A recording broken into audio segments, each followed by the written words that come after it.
प्रशांत कोरटकरला अखेर जामीन मंजूर करण्यात आला। कोल्हापूरच्या जिल्हा आणि सत्र न्यायालयाकडून कोरटकरला दिलासा मिळाला। तुळजापुरातील ड्रग्ज प्रकरणाला वेगळं वळण देण्यासाठीच पुजाऱ्यांचं नाव घेतलं जातंय असा आरोप पुजाऱ्यांनी केला। पुजाऱ्यांना विनाकारण गौलं जात असून पुजाऱ्यांची बदनामी सहन केली जाणार नाही असा इशारा पुजाऱ्यांनी दिला।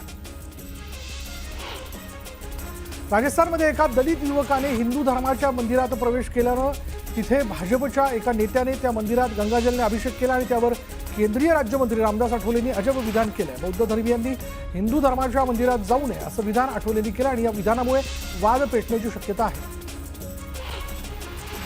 सोलापूर कारागृह प्रशासनाचा अजब कारभार समोर आलाय। ड्रेनेजचं खोदकाम करण्यासाठी चक्क कैद्यांनाच रस्त्यावर आणल्याचं समोर आलंय। उन्हाळा सुरू असल्यामुळे कैद्यांना जास्तीचं पाणी लागतं आणि त्यामुळे कैद्यांना स्वतःच कुदळ आणि फावडं घेऊन ड्रेनेज खोदकाम करावं लागलं। लातूरच्या चाकूर ते धरणी मार्गावर भीषण अपघात झाला। ड्रग्ज प्रकरणातील आरोपीला पुण्याकडे घेऊन जात असताना आरोपीनं पळून जाण्याकरता अचानक कारची स्टेअरिंग वळवली आणि त्यामुळे कारवरचं नियंत्रण सुटल्यानं कार पलटी झाली। भिवंडीच्या हायवे दिवे इथे पंडित धीरेंद्र शास्त्री महाराजांच्या भागवत कथा सोहळ्याला माजी क्रिकेटपटू वीरेंद्र सेहवागने हजेरी लावली। यावेळी दोघांनीही क्रिकेट खेळण्याचा आनंद लुटला। धीरेंद्र शास्त्री महाराजांनी सेहवागच्या गोलंदाजीवर तुफान फटकेबाजी केली। आज मध्यरात्रीपासून मुंबई वॉटर टँकर असोसिएशनच्या सदस्यांनी 1500 टँकरचा पाणीपुरवठा बंद करण्याचा निर्णय घेतला। केंद्र सरकारने ज्या अटी घातल्यात आणि त्या मुंबईत पाहणं अशक्य आहे, त्यामध्ये सूट मिळायला हवी। नाईलाजाने हा पाणीपुरवठा बंद करावा लागतोय असं संघटनेकडून सांगण्यात आलं। वसईच्या पूर्वेकडील ग्रामीण भागातील कामण, देवदळ, कोली, चिंचोटी, सातिवली, गिदराई, पाडा भागात भीषण पाणी टंचाई निर्माण झाली। पाण्याच्या मागणीसाठी नागरिकांनी पालिकेवर मोर्चा काढत निषेध नोंदवला।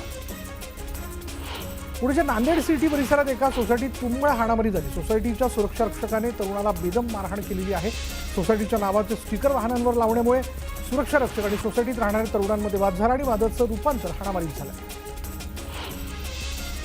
पुण्याच्या सहकार नगरमध्ये खंडणीची मागणी करत एका महिलेचा विनयभंग करण्यात आला। महिलेला पळवून नेण्याचाही प्रयत्न करण्यात आला आणि या प्रकरणी पोलिसांनी 2 जणांना अटक केली आहे।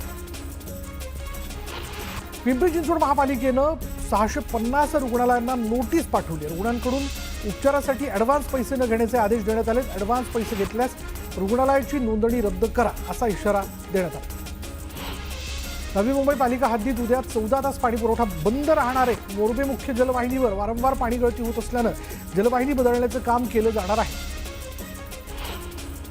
तुर्भेमध्ये सारमाई मातेचा पालखी सोहळा मोठ्या जल्लोषात पार पडला आणि शहराचं आधुनिकीकरण झाल्यानं गावपट जपण्यासाठी ठाणे बेलापूर पट्ट्यातील आगरी कोळी बांधवांनी मोठ्या उत्साहात उत्सव साजरा केला। पिंपरी चिंचवडमध्ये महापालिकेनं अनधिकृत होर्डिंग्ज विरोधात कारवाईला सुरुवात केली। शहरातील अनधिकृत होर्डिंग्ज काढत पालिकेनं धडक कारवाई केली। पुणे शहरातील वायू प्रदूषणावर महापालिकेने तोडगा काढलाय। पालिकेने शहरात विविध ठिकाणी फॉगिंग मशीन लावलेले आहेत। मशीनद्वारे केमिकलची फवारणी करण्यात येणार आहे।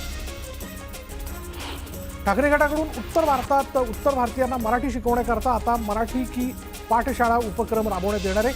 उत्तर भारतीयांना मराठी शिकवण्यावर भर दिला जाईल। बदलापूरमध्ये पालिकेनं अतिक्रमण कारवाईत जप्त केलेले मशीन स्मशानभूमी परिसरात ठेवण्यात आले। दरम्यान नागरिकांच्या विरोधानंतर 8 दिवसात साहित्य काढण्याचं आश्वासन पालिकेनं दिलं। डोंबिवलीमधील मारहाण प्रकरणात नवीन अपडेट समोर आलेली आहे। इंग्रजी मराठी वादाचा रंग देत जुन्या वादातून मारहाण झाल्याचा धक्कादायक प्रकार समोर आला। पिंपरी चिंचवड शहरातील मोशी परिसरात भंगार गोदामाला भीषण आग लागली होती आणि सुदैवानं जीवितहानी झाली नसली तरी गोदाम जळून खाक झाले। नंदुरबार जिल्ह्यात उन्हाच्या कडाक्यात मोठी वाढ झाली आहे। नंदुरबार जिल्ह्यात तापमानाचा पारा 43 अंशांवर पोहोचलाय। तापमानाचा पारा आणखी वाढणार असल्यानं नागरिकांना काळजी घेण्याचं आवाहन करण्यात आलं। भुसावळमध्ये तापमानात वाढ झाली आहे। तापमानाचा पारा 45 अंशांवर पोहोचलाय। नगरपालिकेच्या रुग्णालयात उष्माघाताचा कक्ष स्थापन करण्यात आला। जळगावमध्ये पारा पुन्हा वरती चढलाय। 2 दिवसात 2.5 अंशांची वाढ होत जळगावचं तापमान 43.5 अंशांवर गेलंय। उष्णतेमुळे दुपारच्या वेळेस रस्त्यावर शुकशुकाट दिसून येतोय। बुलढाण्याचे पालकमंत्री मकरंद पाटलांनी पाणी टंचाईचा आढावा घेतलाय। तातडीने उपाययोजना करण्याच्या सूचनाही अधिकाऱ्यांना दिल्या। येवल्याच्या अनेक गावांमध्ये पाणी टंचाईची समस्या निर्माण झाली। टंचाईग्रस्त गावांना पाणीपुरवठा करण्याकरता जिल्हाधिकाऱ्यांनी टँकर मंजूर केले। मात्र टँकरसाठी उधार इंधन देण्यास पेट्रोल पंप चालक तयार नसल्यानं पाणीपुरवठा करायचा तरी कसा असा सवाल प्रशासनाला पडला। नंदुरबारमधील दडगावमध्ये महिलांना पाण्यासाठी भटकंती करावी लागते. डोंगरदऱ्यातील झरातून पाण्याची तहान भागवावी लागते आणि पाण्यासाठी महिलांना जीवघेणा प्रवास करावा लागतो. सोलापूरच्या अक्कलकोट तालुक्यात वादळी वाऱ्यासह गारांचा पाऊस पडला. पावसाने शेतात पाणी साचलं तरी अनेक भागातील झाडं उन्मळून पडली. शेती पिकाचं नुकसान झाल्यानं शेतकरी चिंतेत सापडले. जळगाव जिल्ह्यात उन्हाचा कडाका आणखी वाढण्याची शक्यता आहे. तापमान 40 अंशांवर गेल्यानं नागरिकांना काळजी घेण्याचं आवाहन करण्यात आलं. मालेगाव पालिका आयुक्तांचा वादग्रस्त व्हिडिओ सोशल मीडियावरती व्हायरल झाला. माजी आमदार आसिफ शेख यांनी मुख्यमंत्र्यांकडे व्हिडिओच्या चौकशीची मागणी केली आहे.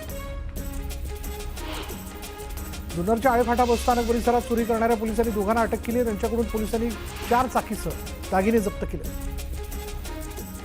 परभणी शहरातील वाहतूक व्यवस्था महिनाभरापासून विस्कळीत झाली. अनेक ठिकाणी वाहतूक पोलीस राहत नसल्याची तक्रार करण्यात येते. दरम्यान शहरातील सिग्नल यंत्रणा तातडीनं सुरू करण्याची मागणी नागरिकांनी केली. नवीन महाबळेश्वर अंतर्गत असणाऱ्या मुनाबळे इथे नव्याने सुरू होणाऱ्या जलपर्यटन प्रकल्प थांबवण्याचा आदेश प्रशासनाकडून देण्यात आला. सामाजिक कार्यकर्ते सुशांत मोरेंनी दिलेल्या आंदोलनाचा जो इशारा त्यानंतर हा आदेश काढण्यात आला. बीडच्या मस्साजोगमधील अवादा कंपनीच्या सुरक्षेत वाढ करण्यात आली. 25 जवान 24 तासात तैनात असणार आहेत. सलग 5व्या दिवशी सोन्याच्या दरात घसरण झाली आहे. त्यामुळे सोनं मोडण्याकडे ग्राहकांचा कल वाढतोय. गुढीपाडव्याच्या मुहूर्तावर घेतलेले दागिने आता ग्राहक विक्रीसाठी आणताना दिसत आहेत. सोनं मोडण्यासाठी ग्राहकांनी जळगावच्या सुवर्णनगरीत गर्दी केली. राहुरीच्या बावळेवाडी इथं कोंबड्यांची शिकार करण्याकरता एक बिबट्या जो तो घुसला आणि आत प्रवेश करत बिबट्याने काही कोंबड्या फस्त केल्यात. मात्र त्यानंतर बिबट्या पोल्ट्री फार्ममध्येच अडकून पडला. दरम्यान ग्रामस्थांनी दिलेल्या माहितीनंतर वनविभागाने बिबट्याची सुटका केली. अहिल्यानगरच्या जिल्हा रुग्णालयात भिक्षेकरांच्या मृत्यूची घटना दुर्दैवी असल्याचं वक्तव्य राधाकृष्ण विखे पाटलांनी केलं. दरम्यान उपचार न करणाऱ्या डॉक्टरांवर कारवाई करणार असल्याचंही त्यांनी म्हटलं आणि दरम्यान सखोल चौकशी करण्याचे जिल्हाधिकाऱ्यांना आदेश देण्यात आले. बुलढाण्यात विहिरीच्या संरक्षण जाळीत बिबट्या अडकल्याची घटना घडली. वनविभागाच्या मदतीनं बिबट्याला सुरक्षित वाचवण्यात आलं. रत्नागिरीत MSME मध्ये 1037 कोटींची गुंतवणूक होत असल्याची माहिती उद्योगमंत्री उदय सामंतांनी दिली. MSME मधील 550 MOU आज झाले असल्याची माहिती सामंतांनी दिली. बीडच्या जळगावातील गायरान जमीनधारकांनी सौर ऊर्जा प्रकल्पाला विरोध केला आणि यावेळी 3 जमीनधारकांनी पोलिसांसमोरच विष प्राशन केलंय. तिघांवरही रुग्णालयात उपचार सुरू आहेत. बीडच्या वडवणीमध्ये 2 गटात हाणामारी झाली. रुग्णालयाच्या फलक काढण्यावरनं वाद झाला होता आणि या वादाचं जे रूपांतर त्या हाणामारीत झालं. या दोन्ही गटातील 4 जण जखमी झालेले असून त्यांच्यावर रुग्णालयात उपचार सुरू आहेत. कन्नड घाटात रेल्वे आणि महामार्गासाठी 3 बोगद्यांच्या महत्वाकांक्षी प्रकल्पाचा मार्ग मोकळा झाला. केंद्रीय रस्ते वाहतूक मंत्री नितीन गडकरी आणि रेल्वे मंत्री अश्विनी वैष्णव यांच्या उपस्थितीत दिल्लीत झालेल्या बैठकीत प्रकल्पाला मंजुरी देण्यात आली आणि हा जो प्रकल्प आहे तो 40 गावसह खानदेश मराठवाड्याच्या विकासासाठी माइलस्टोन ठरणार आहे. धाराशिवमध्ये पार्वती औषध भंडार यांनी बनावट औषध भंडार जे खरं असल्याचं भासवत विक्री केल्याचं उघडकीस आलेलं आहे आणि औषध प्रशासनाच्या निरीक्षक स्वाती कुपकर यांच्या फिर्यादीवरून 4 आरोपींविरोधात गुन्हा दाखल करण्यात आला. ठाणे, भिवंडी, लातूरसह धाराशिवमधील 4 कंपन्यांच्या नावानं औषध पुरवठा केला जात असल्याचं उघडकीस आलं. अलिबाग तालुक्यातील बहिरीचा पाडा गावात अंगणवाडीचं नसल्याचं समोर आलंय. गावात 3 वेळा अंगणवाडीसाठी सातत्याने निधीचा देखील प्रस्ताव मंजूर करण्यात आला.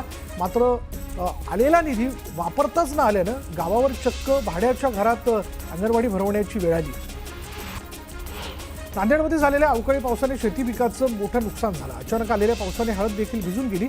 वाऱ्यामुळे केळीच्या पानाची ही चाळण झाली आणि त्यामुळे नुकसानीचे पंचनामे करून भरपाई देण्याची मागणी शेतकऱ्यांनी केली.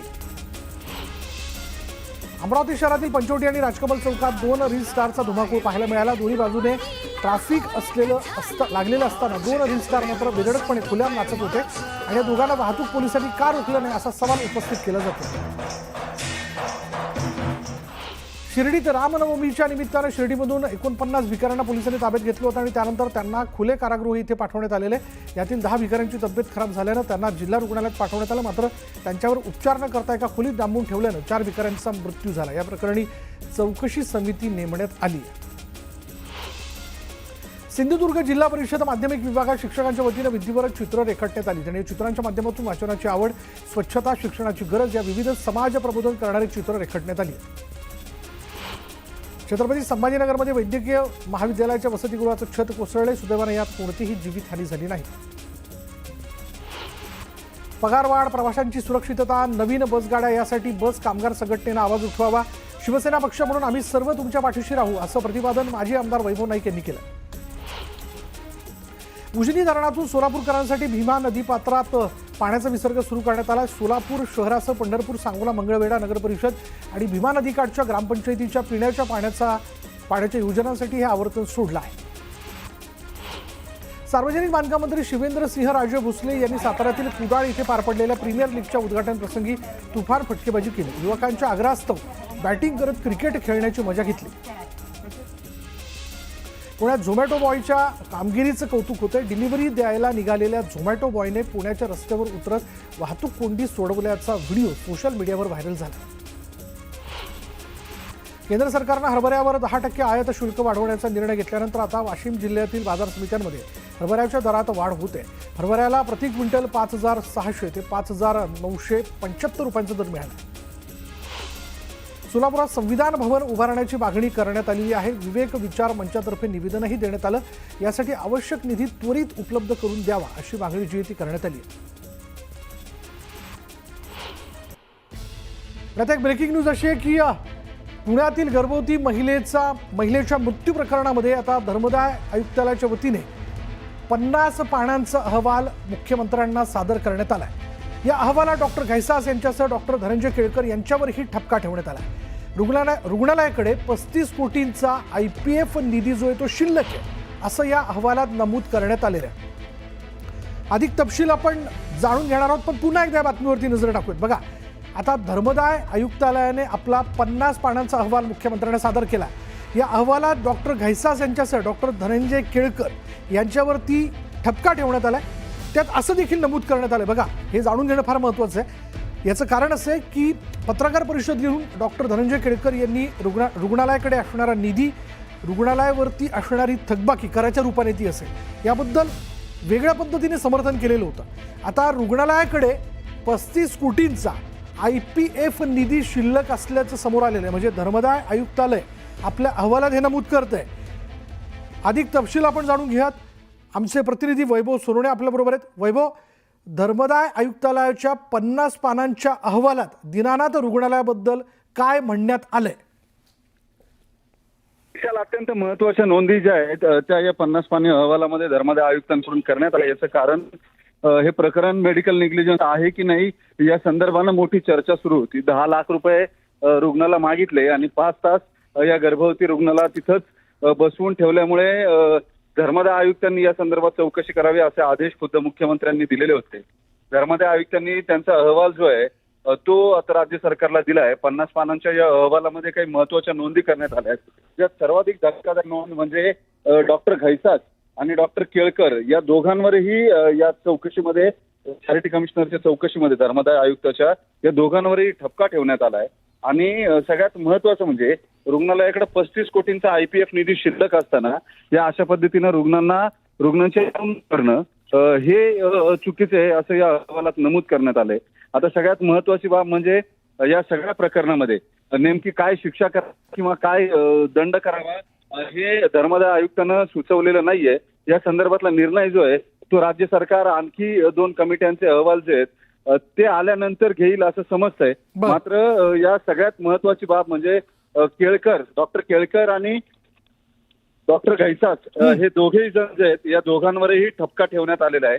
व्यवस्थापक म्हणून डॉक्टर केळकर आणि थेट डिपॉझिट मागितलं म्हणून ट्रीटमेंट करणारे डॉक्टर म्हणून डॉक्टर घैसास या दोघांचीही याच्यामध्ये हलगर्जीपणा असल्याचं या धर्मदाय आयुक्ताच्या अहवालामध्ये नोंद करण्यात आलंय. धन्यवाद वैभव या सगळ्या माहितीबद्दल. आणि आता बघा इतरही घडामोडींची झटपट सुरुवात करूया दापोलीच्या बातमीने. दापोलीमधील मच्छी मार्केटचा वाद चिघळला. हक्काची जागा सोडणार नाही अशी भूमिका मांडत स्थानिक मच्छीमार महिलांनी नव्या इमारतीत जाण्यास विरोध केला. वर्ध्याच्या बोर व्याघ्र प्रकल्पात वन्य प्राण्यांसह वाघ आणि बिबट्याचंही दर्शन होत असल्यानं पर्यटकांसाठी बोर व्याघ्र प्रकल्प आकर्षण ठरतं आणि त्यामुळे पर्यटकांची संख्याही वाढली आहे. राष्ट्रीय क्षयरोग निर्मूलन कार्यक्रमाअंतर्गत राज्य शासनाच्या वतीनं घेण्यात आलेल्या निर्देशांक आधारित मूल्यमापनात मालेगाव महानगरपालिकेने राज्यात पहिला क्रमांक मिळवला आहे. मुंबईतील आयोजित सन्मान सोहळ्यामध्ये आरोग्यमंत्री प्रकाश आंबेडकर यांच्या हस्ते सन्मान चिन्ह देऊन महापालिकेला गौरवण्यात आलं. राज्य मार्ग परिवहन महामंडळाच्या तिकीट तपासणी पथकाने वर्षभरात ठिकठिकाणी कारवाई करत एसटी बसने विना तिकीट प्रवास करणाऱ्यांवर कारवाई केली. 6,297 फुकट्या प्रवाशांकडून 18 लाखांचा दंड वसूल करण्यात आला. हिंगोलीचे जिल्हाधिकारी IAS अधिकारी अभिनय गोयल यांनी कल्याण डोंबिवली महानगरपालिकेच्या आयुक्तपदी त्यांची नियुक्ती करण्यात आलेली आहे, बदली करण्यात आली आणि अवघ्या 8 महिन्यात त्यांची जिल्ह्यातून बदली करण्यात आली. धाराशिव जिल्ह्यातील नळदुर्ग पोलीस ठाणे हद्दीत गंधोरा पाटी इथल्या पवनचक्कीवर झालेल्या चोरीचा पोलिसांनी छडा लावला. गुन्हे शाखेने कारवाई करत 3 आरोपींना अटक केली आणि त्यांच्याकडून तब्बल 12 लाखांचा मुद्देमाल हस्तगत करण्यात आला. शेतकऱ्यांकडून बेजबाबदार विधान करणाऱ्या कृषी मंत्री माणिकराव कोकाटे यांना मंत्रिपदावरून काढा अशी मागणी शेतकरी नेते राजू शेट्टी यांनी केली आहे. अजित पवारांनी कोकाटेंचा राजीनामा घ्यावा असं राजू शेट्टी म्हणाले.